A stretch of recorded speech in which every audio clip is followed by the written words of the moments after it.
પોષણ સપ્તાહ એટલે કે નેશનલ ન્યુટ્રિશન વીક દર વર્ષે 1 થી 7 સપ્ટેમ્બર દરમિયાન ઉજવવામાં આવે છે, જેનો મુખ્ય ઉદ્દેશ્ય પોષણ, સ્વસ્થ આહાર અને તંદુરસ્ત જીવનશૈલીના મહત્વ વિશે જાગૃતિ ફેલાવવાનો છે.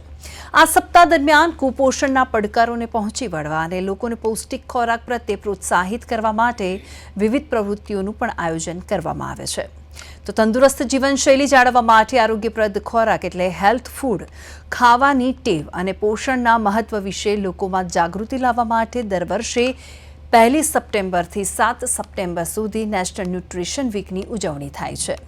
આ જ રીતે આ વર્ષે પણ ઉજવણી કરવામાં આવી. તો સામાન્ય રીતે નિરોગી જીવન માટે સંતુલિત આહાર અને સક્રિયતા જરૂરી છે અને આ અઠવાડિયા દરમિયાન કેન્દ્ર સરકાર પોષણ વિશે જાગૃતિ લાવવા માટે પહેલ કરે છે.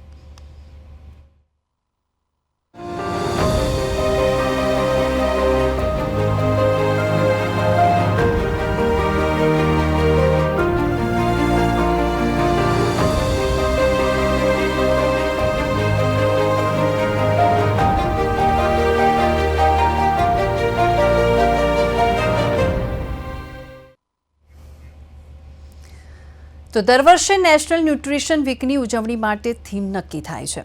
અનેક લોકો આ સપ્તાહના ઇતિહાસ અને મહત્વ અંગે જાણતા નથી, જેથી અહીં તે અંગે જાણકારી આપવામાં આવી છે. તો નેશનલ ન્યુટ્રિશન વીકના ઇતિહાસની વાત કરીએ તો પોષણની જરૂરિયાત વિશે જનજાગૃતિ લાવવા તેમજ ડાયટ એક્સપર્ટના વ્યવસાયને પ્રોત્સાહન આપવા માટે ADA એટલે કે અમેરિકન ડાયટિક એસોસિએશનના સભ્યો દ્વારા માટે માર્ચ 1975માં પ્રથમ વખત રાષ્ટ્રીય પોષણ સપ્તાહ ઉજવવામાં આવ્યું અને આ માટે લોકોનો પ્રતિસાદ એટલો હકારાત્મક હતો કે એક અઠવાડિયા સુધી ચાલતા તહેવારોને 1980માં 1 મહિના સુધી લંબાવવામાં આવ્યો. તો ભારતમાં સૌપ્રથમ 1982માં રાષ્ટ્રીય પોષણ સપ્તાહ ઉજવવામાં આવ્યું. તે સમયે કેન્દ્ર સરકારે લોકોને શિક્ષિત અને તંદુરસ્ત જીવનશૈલી માટે પ્રોત્સાહિત કરવા માટે અભિયાન શરૂ કર્યું. તો નેશનલ ન્યુટ્રિશન વીકની મહત્વની વાત કરીએ તો આરોગ્યપ્રદ શરીર તંદુરસ્ત માઇન્ડમાં ફેરવાઈ જાય છે. પોષણ આપણા દૈનિક જીવનમાં કેન્દ્રમાં છે અને આ ચક્રને નિયંત્રણમાં રાખવા માટે સંતુલિત અને પૌષ્ટિક આહારની જરૂર છે. તો આ સપ્તાહ દરમિયાન સરકારના મહિલા અને બાળ વિકાસ મંત્રાલયના ખાદ્ય અને પોષણ બોર્ડ દ્વારા લોકોને પોષણના મહત્વ અને તંદુરસ્ત આહાર વિશે જાગૃત કરવા માટે કાર્યક્રમોનું આયોજન થાય છે.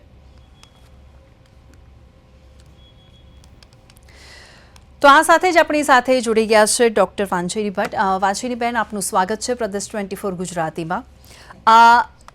વાંછીબેન, તમારો મહત્વનો વિષય અને તમે જે રીતે ઓળખાવો છો એ રીતે ન્યુટ્રિશન તરીકે, તો હવે 1 સપ્ટેમ્બરથી 7 સપ્ટેમ્બર હવે ન્યુટ્રિશન વીક તરીકે મનાવવામાં આવે છે. તો તમને આઈડિયા છે કે આ વખતે કઈ થીમ પર ઉજવવામાં આવ્યું છે? યસ, ભૂમિતે કહ્યું એ પ્રમાણે કે આ જે સપ્તાહ જે છે દર વર્ષે જે છે ઉજવવામાં આવે છે અને એનો ખાસ હેતુ ગવર્મેન્ટનો એ જ છે કે લોકોની અંદર હેલ્ધી ફૂડ જે છે એના માટેની એક જે ઇન્ટરેસ્ટ જે છે, એક અવેરનેસ જે છે લોકોની અંદર જે છે વધે.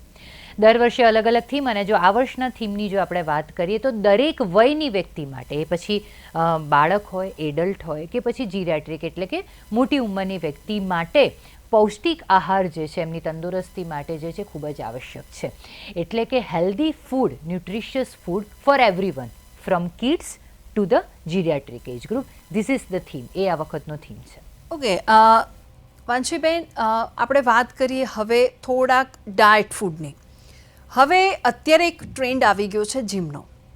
હવે બધા જીમ પણ જાય છે. હવે માનસિકતા લોકોની આપણે જો કદાચ તમે ચેન્જ કરી શકતા હોય ને અથવા તમારા કહેવાથી લોકોની માનસિકતા ચેન્જ થતી હોય તો હું તમારી જોડે એક પ્રશ્ન મૂકવા માંગીશ કે અત્યારે એક ટ્રેન્ડ આવી ગયો છે જીમ જવાનો.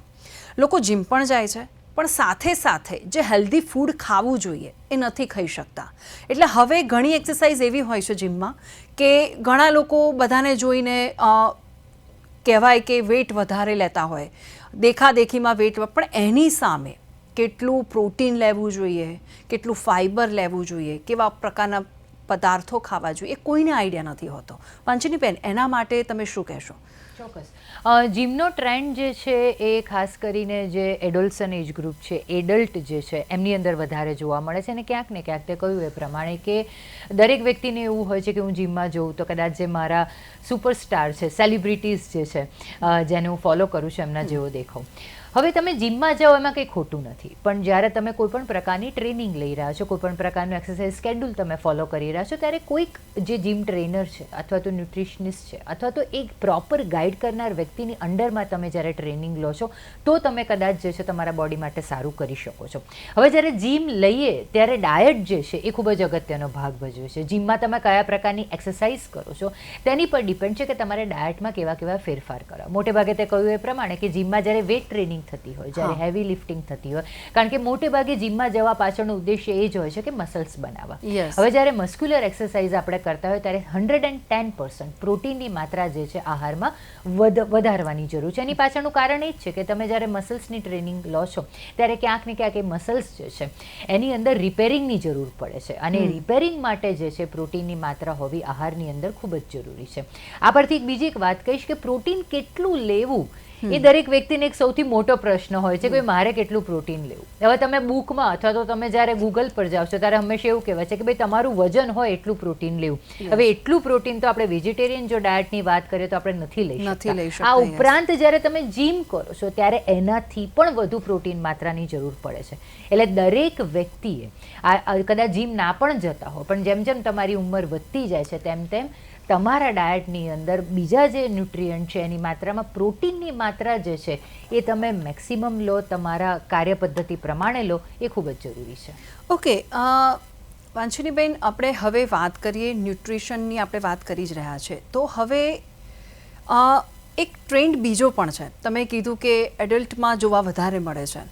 હવે ધારો કે કોઈ એવી 40+ લેડીઝ છે કે 40+ જેન્ટ્સ છે તો પણ એ લોકો જો જીમમાં અને હેલ્ધી ફૂડ ખાતા થયા છે પણ એમના જ બાળકો હેલ્ધી ફૂડ નથી ખાતા, એ પણ બહુ મોટો પ્રશ્ન છે કે જો તમે હેલ્ધી ફૂડ ખાઓ છો હવે તો પછી તમારા બાળકોને એ રસ્તે લઈ જવા પણ તમારા માટે જરૂરી છે. પણ અત્યારના બાળકો સમજવા માટે તૈયાર પણ નથી કેમ કે ઓલરેડી પહેલેથી એ લોકોએ ચટપટું ખાધેલું હોય છે. તો હવે એ પ્રશ્ન કેવી રીતે સોલ્વ કરવો, અને એ માતા પિતા માટે તો બહુ જ મોટો બની ગયો છે. ચોક્કસ, સાચી વાત છે. ગમે તેટલું નોલેજ આપેલું હોય પણ છતાં પણ પેરેન્ટ્સને જે છે આ પ્રેક્ટિકલ હર્ડલ્સ જે છે એ ફેસ કરવા પડતા જ હોય છે. આની પાછળ ઘણા બધા પરિબળો છે જેની ઉપર વર્ક કરી શકાય. પહેલું તે કહ્યું એ પ્રમાણે કે ક્યાંક ને ક્યાંક પેરેન્ટ્સ જે છે એમની અંદર અવેરનેસ આવી છે કે હવે હું 40+ થઈ ગયો છું અથવા તો થઈ ગઈ છું તો હવે મારે એક્સરસાઇઝ તરફ ધ્યાન આપવું જોઈએ, હેલ્ધી ડાયટ તરફ ધ્યાન આપવું જોઈએ કે જેથી એજિંગ પ્રોસેસ જે છે એને હું અટકાવી તો ન શકું પણ થોડી સ્લો કરી શકું. હવે એની સામે બાળકો જે છે, બાળકો હંમેશા એવા ફૂડથી એટ્રેક્ટ થાય છે જે એમને એડવર્ટાઇઝમેન્ટમાં સતત એમની નજરની સમક્ષ આવે છે. બીજું, એ લોકોને એવા ફૂડ ગમે છે જે દેખાવમાં ખૂબ જ એટ્રેક્ટિવ હોય, જેમાં ફ્લેવર્સ હોય, અને આવા ફૂડ જે છે અને એના કારણે જે લોકો બહારના જંક ફૂડ તરફ જે છે વધુ પ્રમાણમાં આકર્ષાય છે. હવે જ્યારે બંને પેરેન્ટ્સ વર્કિંગ હોય, એ લોકો પોતાની હેલ્થ પાછળ પણ સમય આપી રહ્યા હોય ત્યારે ક્યાંક ને ક્યાંક પેરેન્ટ્સ માટે કપરું બને છે કે થોડોક સમય એમને એમના બાળકોને પણ આપવો પડશે, એમની અંદર સારી હેબિટ ડેવલપ કરવી પડશે. જેવી રીતે પેરેન્ટ્સ જો હેલ્ધી ફૂડ ખાતા હોય તો બાળકની સામે જ્યારે તમે ફૂડ કન્ઝ્યુમ કરો છો તો બાળકને પણ તમે ઇન્સ્પાયર કરો છો કે આ ફૂડ હું લઈ રહી છું એ મારી હેલ્થ માટે સારું છે, તું પણ આ ટ્રાય કર, તો તું આ ફૂડ જો લઈશ તો તારી હેલ્થ પણ જે છે ફ્યુચરમાં સારી થશે. બાળકોની અંદર એક ક્વોલિટી હોય છે, એમને તમે કહો એના કરતાં તમે જે કરો છો એ લોકો જે ઓબ્ઝર્વ કરે છે તેના પરથી તે ઘણું બધું શીખે છે. તમે જ્યારે એક્સરસાઇઝ કરો છો તમારું બાળક પણ જુએ છે કે મારી મમ્મા જે છે જીમમાં ગઈ છે કે મારા પાપા જે છે વોક ઉપર ગયા છે તો મારે પણ એક્સરસાઇઝ કરવી પડશે. બાળકોના મગજમાં ફેમિલીની અંદર એક હેલ્ધી એન્વાયરમેન્ટ તમે ઊભું કરશો તો 100% બાળકોને તમે બહારનું જે જંક ફૂડ છે એનું એટ્રેક્શન છે એને ઓછું કરી શકશો. હું એમ નથી કહેતી કે બાળકોને બિલકુલ જંક ફૂડ ના આપો કારણ કે અશક્ય છે. એ બાળક છે, બીજા બાળકને પણ એ ફૂડ ખાતા જુએ છે, ટીવીમાં સતત એની એડ જુએ છે, બીજા માધ્યમો દ્વારા એડવર્ટાઇઝ જુએ છે તો ક્યાંક ને ક્યાંક આકર્ષવાનું છે. પણ જો એની અંદર એક સમજ જો નાનપણથી આપણે કેળવીશું તો કદાચ એનું આ પ્રમાણ જે છે જંક ફૂડને ઓછું કરી શકીશું. અને બીજી વસ્તુ, જે પણ જંક ફૂડ બાળકને ગમે છે થોડોક સમય આપીને તમે એ ફૂડ જો ઘરે બનાવવાનો ટ્રાય કરો વિથ ધ હેલ્ધી ઇન્ગ્રીડિયન્ટ્સ. હું માનું છું કે પેરેન્ટ્સ માટે આ ટફ છે પણ આ અશક્ય નથી. થોડોક સમય તમારે તમારા બાળકોની અંદર સાચી કેળવણી માટે પણ આપવો પડશે. 100% એક વખત એની અંદર જો હેબિટ ક્રિએટ થઈ ગઈ તો એ બાળક જ આગળ જતાં તમને સામેથી કહેશે કે આ અનહેલ્ધી છે, મારે નથી ખાવું, મમ્મા તું મને હેલ્ધી બની આપ. એ સમજ આવશે પણ એના માટે થોડાક પ્રયત્નો પેરેન્ટ્સે પણ કરવા પડશે. ઓકે, આપણે ન્યુટ્રિશન વીક અત્યારે મનાવી રહ્યા છીએ તો હવે બીજો પ્રશ્ન એ પણ છે, આપણે અત્યારે વાત કરી પેરેન્ટ્સની, હવે આપણે વાત કરીએ સ્કૂલની. હવે જ્યારે હું પણ નાની હતી અને તમે પણ જ્યારે સ્કૂલમાં જતા હશો તે વખતે પહેલાં તો આપણે કેવું હતું કે લંચ બોક્સ લઈ જઈએ ને તો ટીચર્સ જોવે કે તમે શું લાવ્યા છો. એ વખતે સ્કૂલમાંથી એવું પ્રિફર કરવામાં આવતું હતું કે હેલ્ધી જ ખાવું જોઈએ. એ વખતે મને પણ ખબર છે કે હું જ્યારે મારો નાસ્તાનો ડબ્બો લઈને જતી હતી તે વખતે હું કદાચ મમરા લઈને જઉં ને તો બી એ લોકો મમરાને હેલ્ધી નહોતા ગણતા કેમ કે સૂકા નાસ્તામાં આવે. એટલે એ લોકો જ્યારે હું મારી સ્કૂલની વાત કરું છું કે એ સ્કૂલમાં એવું હતું કે તમે રોટી સબ્જી જ લાવો. હવે એકચ્યુઅલી હવે ખબર પડે છે કે સાચું છે કેમ કે જે રીતે તમારો બેગનો ભાર હોય છે, તમારે જે રીતે આખો દિવસ તમારે સ્કૂલમાં બી જે રીતની પ્રવૃત્તિઓ કરાવતા હોય છે, જે રીતે સ્પોર્ટ્સની બી પ્રવૃત્તિ હોય એમાં પણ આપણે એનર્જીની જરૂર પડે. હવે એ એનર્જી માટે આ બધી વસ્તુ થતી હતી પણ હવે આ બધી સ્કૂલોમાં પણ આ બધી વાતાવરણ લાવવું જરૂરી છે. વાંચનીબેન, તમે એના માટે શું કહેશો? ચોક્કસ. સ્કૂલની જો વાત કરીએ તો ભૂમિ મોટાભાગની જે સ્કૂલ જે છે એની અંદર હેલ્ધી લંચ લાવવાની પ્રથા તો છે, ક્યાંક ને ક્યાંક ચાલુ છે, ટીચર્સના ચેકિંગ પણ ચાલુ છે, પણ કદાચ અમુક સ્કૂલોમાં જે છે એ લોકો એટલું સુપરવિઝન નહીં કરતા હોય. બીજી વસ્તુ જ્યારે બાળકના ડાયટની વાત કરીએ તે કહ્યું એ પ્રમાણે કે એને બેગનો ભાર પણ ઘણો હોય છે, ભણવાનો ભાર પણ ઘણો હોય છે અને સાથે સાથે એની ગ્રોઈંગ એજ હોય છે, એટલે કે એની ફિઝિકલ અને મેન્ટલ જે છે એનો ગ્રોથ થઈ રહ્યો છે. આ સમયે જો સ્પેસિફિકલી બાળકના ડાયટની વાત કરીએ તો ત્રણ મેજર મેક્રોન્યુટ્રિયન્ટ જે છે, કાર્બોહાઈડ્રેટ, પ્રોટીન અને ફેટ, ત્રણ મેક્રોન્યુટ્રિયન્ટ એના આહારમાં હોવા જરૂરી છે. જેમ જેમ એજ વધે ત્યારે આપણે એડલ્ટ અથવા તો પછી જે છે જીરેટ્રિક એજ ગ્રુપની વાત કરીએ તો 100% કાર્બોહાઈડ્રેટ અને ફેટનું પ્રમાણ ઘટાડવું જોઈએ, પણ બાળકને એક એનર્જીની જરૂર હંમેશા રહેતી હોય છે. ત્યારે યાદ રાખવું કે કાર્બોહાઈડ્રેટ અને ફેટ એ બંને જે છે એનર્જીના સોર્સિસ છે, જ્યારે પ્રોટીન જે છે એ એના ગ્રોથ માટે, એના ફિઝિકલ, મેન્ટલ દરેક ઓર્ગનના ગ્રોથ માટે ખૂબ જ અગત્યનું છે. માટે બાળકના જેટલા પણ મીલ છે, મેજર 3 મીલ હોય કે પછી બીજા 2 નાસ્તા એડ કરીએ તો જે 5 મીલ હોય એ 5 મીલમાં ટ્રાય કરવો જોઈએ કે કાર્બોહાઈડ્રેટ, પ્રોટીન અને ફેટ એ બધા જ મેક્રોન્યુટ્રિયન્ટ હોય જેથી બાળકને પ્રોપર ગ્રોથ જે છે એ થઈ શકે. અને જ્યારે એક્સ્ટ્રા લોડ પડતો હોય પછી ભણવાનો હોય કે પછી સ્પોર્ટ્સનો હોય એને પણ બાળક જે છે સારી રીતે પહોંચી વળે. નહીંતર ઘણી વખત એવું થાય કે એ રમવા જાય પણ એ થાકી જાય, બીજા બાળકોની કમ્પેરિઝનમાં એટલું સરસ એ પરફોર્મ ન કરી શકે. ત્યારે ક્યાંક ને ક્યાંક 100% જે છે હું કહી શકું કે પેરેન્ટ્સની જે છે જે કેળવણી જે છે અથવા તો આહાર માટેના જે પ્રયત્નો છે બાળકના એ ક્યાંક ને ક્યાંક એમાં ખોટ રહી ગઈ છે. એટલે એક કપરો પીરિયડ છે, તમારું બાળક સમજણું થાય ત્યાં સુધી એ તમારી સમજ તમારે કેળવવી પડશે કે મારા બાળકને મારે આ હેલ્ધી વસ્તુઓ ખાતા કરવાનું જ છે. બિલકુલ. વાંચરીબેન, વિઝ્યુઅલ્સ તમે કદાચ જોતા હશો, બહુ જ સારા અને એકદમ હેલ્ધી લાગી રહ્યા છે અને આપણને ઈચ્છા થઈ જાય કે આપણે એકચ્યુઅલી જ્યારે ખાવા જઈએ છીએ ને ત્યારે મન મરી જાય છે કે યાર શિટ કે આ રીતનું ખાવાનું હશે. તો એ જ વસ્તુ પર આપણે વાત કરીએ કે છેલ્લા કેટલા ટાઈમથી લોકો ડાયટ પર વળ્યા હોય કે ડાયટ એમને 1-2 વર્ષ સુધી ફૂલ ઓન ડાયટ પર હોય, પણ હવે એ વસ્તુ ખાઈને પણ લોકો કંટાળી જતા હોય છે. એ સિમ્પલ વસ્તુ છે કે એકની એક વસ્તુ તમે રોજ ડેઈલી રૂટિનમાં હોય ને એટલે તમે કંટાળી જાઓ. તો હવે આ કંટાળાજનક વસ્તુ ન લાગે તેના માટે શું કરવું? કેમ કે ડાયટ બી કરવું છે, જો વેઇટ વધી જશે એ બી પ્રોબ્લેમ છે અને ડાયટ બી થતું નથી. એટલે એ બહુ મોટો પ્રશ્ન છે અત્યારની જનરેશનમાં. યસ. હવે આ પ્રશ્ન સારું થયું તે પૂછ્યો, નહીંતર હું કહેવાની જ હતી કે આ પ્રશ્ન તો તું પૂછજે જ, કારણ કે મારી પાસે 90% જે ક્વેરી આવે છે આ જ પ્રશ્નની હોય છે કે એક તો ઘણી વખત આપણને એક અવેરનેસ આવે કે ચલો મારું વજન વધી ગયું છે, હવે મારે વજન ઘટાડવું છે. અવેરનેસ આવ્યા પછી આપણે તરત જ કોઈ ડાયટિશિયન કે ન્યુટ્રિશનિસ્ટનો સંપર્ક કરીએ અને પછી એક આખો ડાયટ ચાર્ટ આપણને મળી જતો હોય છે જે સવારના 8 થી રાતના 8 સુધી જે છે એના ટાઈમિંગ પ્રમાણે આપણે ફોલો કરવાનો છે, જેમાં સૂપ છે, સલાડ છે, હેલ્ધી વસ્તુઓ કે પછી ફ્રૂટ જ્યુસ છે, બધું જ એમાં આવી ગયું. હવે આમાં વ્યક્તિ જો પોતે પોતાનું મીલ બનાવી શકતી હોય તો પછી એને એટલી એનર્જી અને સમય જે છે પ્રોપર મીલ પ્રોપર સમય લેવો પડે. નહીંતર પછી જો કોઈની પર ડિપેન્ડન્ટ હોય કે એમના વાઈફ ઉપર કે એમની મધર ઉપર કે તો એ લોકોને એ સ્ટ્રેસ પડતો હોય છે કે ભાઈ મારે ટાઈમસર જે છે આ બધા મીલ. એટલે વાંચનીબેન એક વસ્તુ યાદ આવી મને, હું સોરી હા.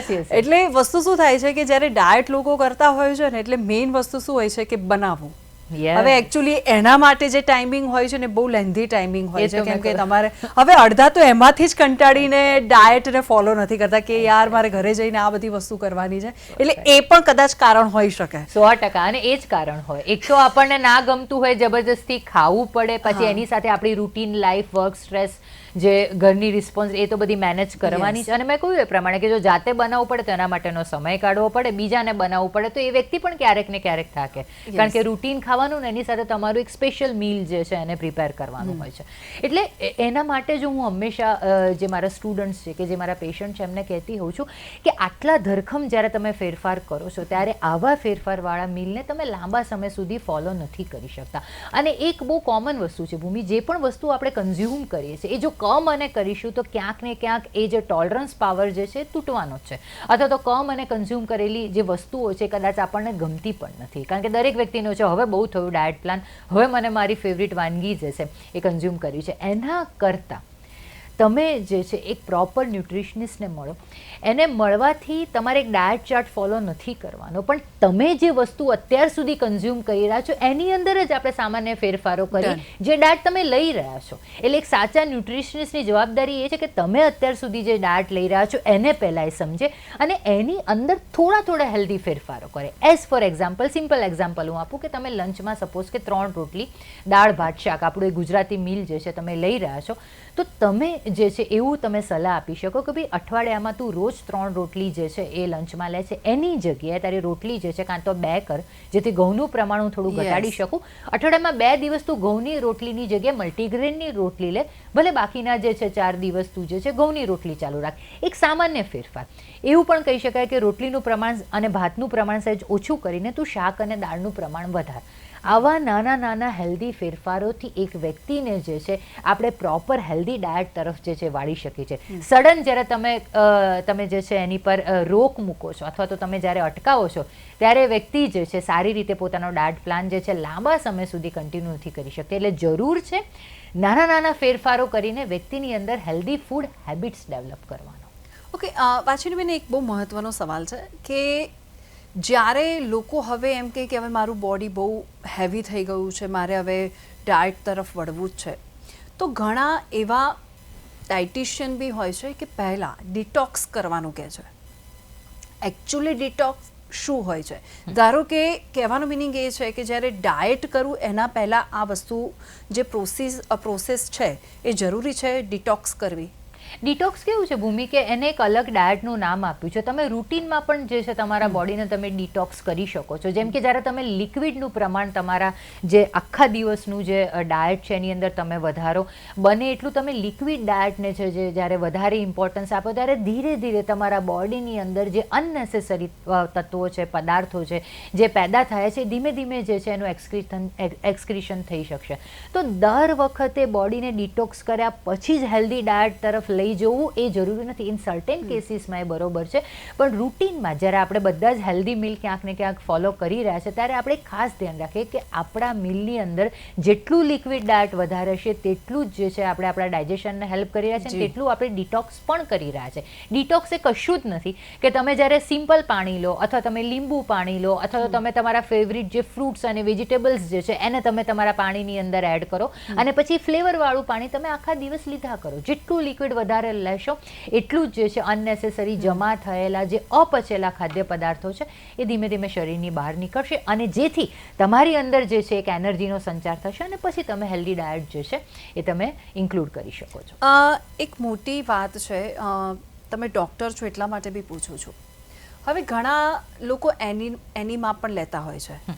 હવે એનીમાં લેવાથી ડાયટમાં અથવા તો બોડીના સ્ટ્રક્ચરમાં કેટલો ફરક પડે? એનીમાં એટલા માટે લેવામાં આવતું હોય છે કે જ્યારે આપણે ઘણી વખત ભૂમિતે જોયું હશે કે મોટાભાગના લોકોનો ડિનરનો ટાઈમ જે છે બહુ જ લેટ હોય છે. ઘણી વખત પ્રોફેશન એવા હોય છે કે ડેલી રૂટીન એવું છે. જ્યારે તમે પ્રેક્ટિકલી કહું તો 8 વાગ્યા પછી જ્યારે તમે હેવી ફૂડ લો છો તેમાંથી 50% ઉપરનું ફૂડ જે છે પચતું નથી. And this is the fact. હવે અપચેલો ખોરાક જે છે તમારા શરીરની અંદર જમા થતો જ જાય છે અને એ વધુ ને વધુ જમા થવાથી તમારી જે પાચન શક્તિ છે ક્યાંક ને ક્યાંક નબળી પડે છે. એનીમાં લેવાનો જે મિનિંગ છે અથવા તો ડિટોક્સ કરવાનો જે પર્પઝ છે, પર્પઝ એક જ છે કે આ અપચિત ખોરાક જે છે એને શરીરની બહાર જે છે એ કાઢી નાખો જેથી તમારી જઠરાગ્નિ જે છે એ ફરીથી પ્રબળ રીતે જે છે કામ કરી શકે. એનો કોઈ પર્ટિક્યુલર ડિઝીઝ સાથે અથવા તો સ્પેસિફિકલી ઓબેસિટી સાથે એનો કોઈ જ લેવા દેવા નથી.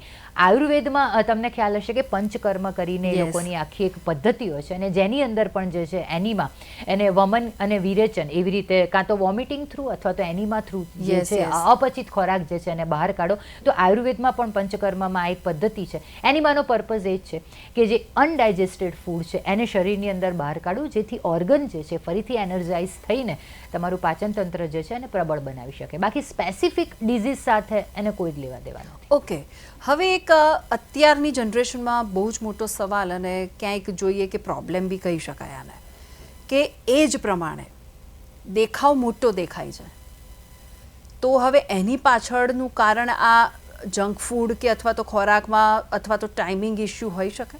એટલે એજ કરતા વ્યક્તિ જ્યારે મોટી દેખાય, Yes, રાઈટ, એની yes. પાછળના કારણો Yeah. 100% એની પાછળ ઘણા બધા કારણો છે. એક તો ભૂમિ ફિમેલમાં મોટે ભાગે આવું થતું હોય છે જી. કે જેમ જેમ 40-45 વર્ષની આસપાસની જ્યારે ઉંમર ફિમેલની થવા માંડે ત્યારે એક તો પ્રી મેનોપોઝલ એનો જે છે જી. ફેઝ હોય છે, એની સાથે સાથે ક્યાંક ને ક્યાંક પોતાની તરફની એક સમય કે અવેરનેસ કે હેલ્થ માટેની જાગૃતિ ક્યાંક ને ક્યાંક એને ટાઈમ નથી હોતો અથવા એને સમય નથી મળતો, એનર્જી નથી હોતી. માટે જ જ્યારે તમે તમારા શરીરની અવગણના કરો છો, પ્રી મેનોપોઝલ ફેઝમાં છો, હોર્મોનલ ચેન્જીસ થઈ રહ્યા છે, ત્યારે 100% જો હવે તમે તમારા શરીર પાછળ સમય નહીં આપો, ડાયટ પાછળ સમય નહીં આપો, તો તમે તમારી એજ કરતાં મોટા લાગશો. માટે દરેક ફિમેલ જે છે આફ્ટર 40 કે 45ની આસપાસ છે, દરેક ફિમેલને વિનંતી કે થોડોક સમય તમે તમારી જાત માટે આખા દિવસમાં કાઢો, જ્યાં તમે એક્સરસાઇઝ કરો, તમારા માટે હેલ્ધી ફૂડ બનાવો અને તમારી માનસિક હેલ્થ જે છે એનું પણ ધ્યાન રાખો, તો 100% તમે તમારી એજ જેટલા અથવા એનાથી નાના દેખાશો. બિલકુલ. એક હવે બીજી પણ વાત કરીએ, એ બહુ જ જરૂરી છે. હેલ્થ જો ઓકે હશે તો અહીંયાથી પણ લોકો ઓકે થશે. હવે આ જ ઓકે નહીં હોય તો પછી હેલ્થ બી ઓકે નહીં જ રહે. પાછી નહીં બને. એના માટે એક તમારા સંદેશને એ બી મોટો આપવાનો છે લોકોને. 100%. ફિઝિકલ હેલ્થને જાળવવી એ એટલું ઇઝી નથી, કારણ કે ફિઝિકલ હેલ્થમાં regular exercise, healthy diet, proper sleep આ બધાને ફોલો કરવાની જરૂર પડે છે. હવે આ બધું જ ત્યારે ફોલો થઈ શકે જ્યારે તમારું સ્ટ્રોંગ ડિટર્મિનેશન હોય, અને એ સ્ટ્રોંગ ડિટર્મિનેશન માટે તમારી મેન્ટલ હેલ્થ જે છે એ સાઉન્ડ હોવી ખૂબ જ જરૂરી છે. આજે તમે જ ડિપ્રેશનમાં હશો, આજે તમે જ ફ્રસ્ટ્રેશનમાં હશો, આજે તમે સ્ટ્રેસમાં હશો, તમે તમારા ડેલી રૂટીનને સારી રીતે નહીં પહોંચી વળો, તો પછી તમે તમારી જાતને પણ હેલ્ધી નહીં રાખી શકો અને તમારા ફેમિલીને પણ હેલ્ધી નહીં રાખી શકો. એટલે દરેક વ્યક્તિ, મેલ હોય કે ફિમેલ, એમની એક જ સલાહ છે કે તમારી મેન્ટલ હેલ્થ માટે તમારે જ કામ કરવું પડશે. આજે હું કે ભૂમિ તમને સલાહ આપીશું તો કદાચ એ સલાહની અસર 2 કે 3 દિવસ રહેશે, પછી કામ તો તમારે જ કરવાનું છે. જી. એ ડેલી મોટિવેશન તો તમારે જ જાતે લાવવું પડશે. માટે ફિઝિકલ હેલ્થને સાચવવા માટે પણ સૌથી પહેલાં જરૂરી છે તમારી મેન્ટલ હેલ્થ. મેન્ટલ હેલ્થ સારી હશે તો ફિઝિકલ, સોશિયલ અને સ્પિરિચ્યુઅલ હેલ્થ જે છે એને તમે 100% કોઈ પણ કન્ડિશનમાં, કોઈ પણ એજમાં તમે જે છે એને બેલેન્સ રાખી શકશો. બિલકુલ. વાંછીનીબેન, જે રીતે આપણે ડાયટિશિયનની, આપણે ડાયટની વાત કરી રહ્યા છીએ, તો હવે અત્યારે એક પાછો બીજો બી છે ક્રેઝ, બ્લેક કોફી. હવે બ્લેક કોફીને લોકો એક ફેશન રીતે લઈ રહ્યા છે, પણ એકચ્યુઅલી બ્લેક કોફી શું છે, એ પીવાથી શું થાય, શું કહેશો આપ? કોફીની અંદર કેફેન હોય છે અને જે ટીની વાત કરીએ તો એની અંદર ટેનિન અને કેફેન હોય છે. હવે બેઝિકલી આ જે કેફેન હોય છે એનો પર્પઝ એ જ છે કે તમારા બોડીની અંદર જે છે એક એનર્જી, ક્વિક એનર્જી અથવા તો એક હેપી હોર્મોન્સ જે છે એ તરત જે છે એને સિક્રીટ કરે છે અને તમારામાં એકદમ જે છે એનર્જી આવી જાય છે. હવે બ્લેક કોફી લેવા પાછળનો રીઝન શું છે? બેઝિક રીઝન કે જ્યારે આપણે ગુજરાતી ચા કોફીની વાત કરીએ તો આપણી ટી અને કોફીની અંદર દૂધની માત્રા હોય છે કે પછી શુગર એડ કરતા હોય છે. હવે આ દૂધ અને આ ખાંડ બંને સિમ્પલ કાર્બોહાઈડ્રેટ છે. તમે જેટલું સિમ્પલ કાર્બોહાઈડ્રેટ તમારા બોડીની અંદર વધારે નાખશો એટલું જ તમારી વજન વધવાની શક્યતા છે. અને માટે ઓબેસિટી હોય અથવા તો આપણને એમ હોય કે મારે વધારે પડતું સિમ્પલ કાર્બ બોડીની અંદર નાખવું નથી, માટે લોકો બ્લેક કોફી લેતા હોય છે. તમે દૂધવાળી કોફી લો કે બ્લેક કોફી લો, તમે કેફેન તો લઈ જ રહ્યા છો જેની તમને જરૂર છે. હવે દૂધ અને શુગરને એટલા માટે આપણે ટાળી રહ્યા છે બિકોઝ એ સિમ્પલ કાર્બ છે ને એ તમને ઓબેસિટી તરફ ક્યાંક ને ક્યાંક લઈ જવા માં એ હેલ્પફુલ થાય છે અને માટે એનાથી બચવા માટે લોકો જે છે એ બ્લેક કોફી તરફ જઈ રહ્યા છે. ઓકે, મેં ઘણીવાર જોયું બી છે વાંછીનીબેન કે બ્લેક કોફીની અંદર લોકો હવે ઘી નાખીને પીવે છે, એને કંઈક બુલેટ પ્રૂફ કોફી કહેવામાં આવે છે. તો હવે એ કોફીની આપણા શરીરની અંદર કેવી ઇફેક્ટ હોય છે? બ્લેક કોફીની અંદર ઘણી વખત મેં જોયું છે કે લેમન એડ કરતા હોય છે, ઘણી વખત હની એડ કરતા હોય છે, તે કહ્યું એમ પ્રમાણે કે ઘી એડ કરતા હોય છે. આ બધા અલગ અલગ જે આપણે જે સબસ્ટન્સ એડ કરીએ છીએ એ ક્યાંક ને ક્યાંક આપણા બોડી માટે હેલ્પફુલ છે, હેલ્ધી છે, માટે એ થ્રુ આપણે એને લઈ રહ્યા છે. હવે ઘીને આપણે કોફીની અંદર એડ કરીને લઈએ અથવા તો ઘીને બીજા કોઈ આપણા જે ડીશ છે એની અંદર એડ કરીને લઈએ. ઘી તમારી હેલ્થ માટે જો મોડરેટ ક્વોન્ટિટીમાં લેવામાં આવે તો 100% એ સારું છે. એટલે કદાચ એનો ટેસ્ટ પણ એનાથી જે છે એ બેલેન્સ થાય અને બીજું તમારા બોડીની અંદર એક ઓર હેલ્ધી ઇન્ગ્રીડિયન્ટ્સ જે છે એ એડ થઈ શકે. તમારી ભાષામાં એક H2O બહુ મહત્વ છે, તો હવે H2Oનું પ્રમાણ આપણા બોડીમાં અને ડેલી રૂટિનમાં કેટલું લેવું જોઈએ? હંમેશા જ્યારે ડાયટની વાત કરીએ ત્યારે મેં જોયું છે કે લોકોની અંદર હવે અવેરનેસ આવી રહી છે, મારે કેવું હેલ્ધી ફૂડ લેવું, કેવું ના લેવું, પણ ક્યાંક એવું થાય છે કે ડેલી સ્ટ્રેસમાં અથવા હેલ્ધી ફૂડ જે છે એની દોડમાં ક્યાંક ને ક્યાંક હાઇડ્રેશન જે છે એ મિસ થઈ જાય છે. અને જ્યારે તમે પ્રોપર હાઇડ્રેશન મિસ કરો છો ત્યારે તમે અગાધ પ્રયત્નો કરો તો પણ તમારી અંદર જે પ્રોપર સિસ્ટમ છે એ તમે ચલાવી નથી શકતા. એટલે ખાસ આપણા દર્શકોને કહેવાનું કે જેટલું તમે healthy food, exercise, physical, mental health માટે પ્રયત્નો કરો છો એની સાથે સાથે ધ્યાન રાખો કે બોડીની અંદર પૂરતા પ્રમાણમાં હાઇડ્રેશન હોવું જરૂરી છે. ગૂગલ પર અથવા તો બીજી કોઈ બુકમાં તમે વાંચ્યું હોય કે આટલા લીટર પાણી પીવાનું છે, આટલા લીટર પાણી પીવાનું છે, એવું નથી.